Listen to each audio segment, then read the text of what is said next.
Approach 1. Approach 1 is the most time-saving, but also the most risky.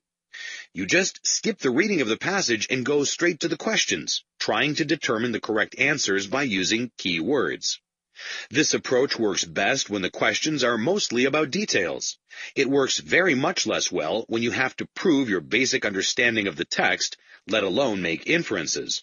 Still, a lot of test takers use this approach, and it can work pretty well if your English is fluent, your stress level is low, and you can find information quickly in an unfamiliar text. Because of those ifs, this approach is the least recommended. Approach 2.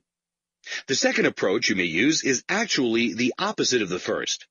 It requires reading the passage carefully while trying to remember every single detail. It is rather time-consuming and may not eliminate rereading unless you have an extraordinary memory. This approach will enable you to answer general questions about the elements of the passage, structure, main point, purpose, and attitude, after a single reading, but it will mean spending time glancing back at the passage to answer detailed questions. The way your mind processes information, you remember the most general information and unimportant details first. That means that if you have factual questions to answer, you will have to go back to the passage to verify details. Since this approach will add time, use it only if you can save valuable seconds on other questions. Approach 3. Combined. The third approach is to combine the other two. Read the whole text quickly but very carefully. Do not concentrate on specific facts because you will not remember them anyway. Just try to make sure that you understand what the function of every paragraph is and where the author places emphasis.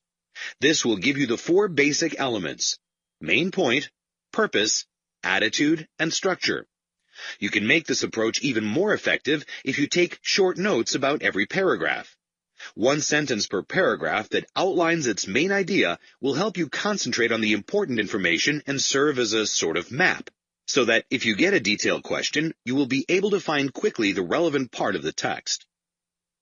Which approach is best? There is no definite answer to that question. Approach number 3 is recommended, but if one of the others works better for you, then go for it.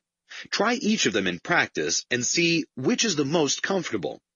After you choose an approach, practice it until you're good at it.